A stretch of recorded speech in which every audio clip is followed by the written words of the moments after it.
ഇപ്പോൾ സമയം രാവിലെ 5:30. ഞാൻ ഇന്ന് ഗുരുവായൂർ പോവുകയാണ്. എനിക്കൊന്നും എൻ്റെ കുഞ്ഞിലേ പോയതുപോലും എനിക്ക് ഓർമ്മയില്ല. അപ്പം കല്യാണം കഴിഞ്ഞിട്ട് ഞാൻ ഫസ്റ്റ് ടൈം ഇങ്ങനെ അമ്പലത്തിൽ പോകാൻ പോവാണ്. So let's get ready. പ്രത്യേകിച്ചൊന്നുമില്ല. രാവിലെ ആയതുകൊണ്ട് ഈ സാരി സത്യം പറയാല്ലേ എങ്ങനെയൊക്കെ ശരിയായത് പോലും ഇല്ലെന്ന് തോന്നുന്നു. കാണിച്ചു തരാം. വാരി പറക്കി ചുറ്റിയൊക്കെ എങ്ങനെയൊക്കെ ഉടുത്തിട്ടുണ്ട്. സോ നമുക്കധികം പരിചയം നിൽക്കാതെ നമുക്ക് വീഡിയോ സ്റ്റാർട്ട് ചെയ്യാം. സമയമില്ല. ഓക്കെ. നല്ല ജലദോഷമുണ്ട്. ജലദോഷവും തുമ്മലും എല്ലാം ഉണ്ട്. ഇത് എണീറ്റതേ ഉള്ളൂ. എണീറ്റ് ബാത്റൂമിലോട്ട് ഞാൻ പറഞ്ഞു വിട്ടേക്കുവാണ്. സത്യം പറഞ്ഞാലോ, ഈ സാരി ഉടുക്കണവരെ സമ്മതിക്കണം. അതൊരു പ്രത്യേക കഴിവല്ലേ. എൻ്റെ ഒരു ഫ്രണ്ട് ഉണ്ട്, കൃഷ്ണ. കിട്ടുക്കാച്ചിയായിട്ട് സാരി ഉടുക്കും. എനിക്ക് എപ്പോഴും അവളാണ് ഉടുത്തേരണം. ഈ സാരി അവളതാ. നേരി സാരി ഉടുക്കണമെന്നാണ് ഞാൻ വിചാരിച്ചത്. പക്ഷെ നേരി സാരി ഉടുക്കാൻ എനിക്ക് അറിഞ്ഞുകൂടാ.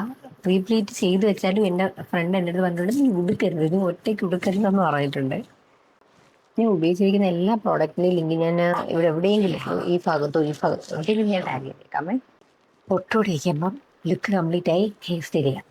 ആക്ച്വലി ഈ ഒരു യാത്ര വളരെ അപ്രതീക്ഷിതമായി ഉണ്ടായതാണ്. നമ്മളിത് പ്രീ പ്ലാൻഡ് ചെയ്തൊന്നല്ല. നമ്മൾ ഫാമിലി ആയിട്ട് പോകണം എന്ന് വിചാരിച്ചതാണ്, പക്ഷെ അത് നടന്നില്ല.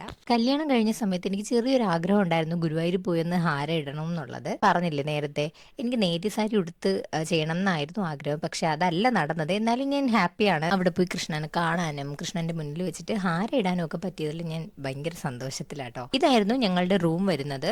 ഈ 2 റൂം ഞങ്ങൾ എടുത്തതിന് 6000 രൂപ അടുപ്പിച്ചായിട്ടോ. ഇവിടുന്ന് അധികം ഡിസ്റ്റൻസ് ഒന്നും ഇല്ല ഗുരുവായൂരിലോട്ട് പോകാൻ വേണ്ടിയിട്ട്. പിന്നെ എനിക്ക് അവിടെ ചെന്നിട്ട് അവിടുത്തെ ക്യൂ കണ്ട് ഞാൻ ശരിക്കും ഒന്ന് ഞെട്ടിയായിരുന്നു. എന്നാലും കുഴപ്പമില്ല, കുറച്ച് നല്ല ഫോട്ടോസും കാര്യങ്ങളൊക്കെ കിട്ടിയിട്ടുണ്ട്. അപ്പം ഇനി അധികം താമസിക്കാതെ ഗുരുവായൂരിൽ പോയിട്ട് വന്നിട്ട് കാണാം കേട്ടോ.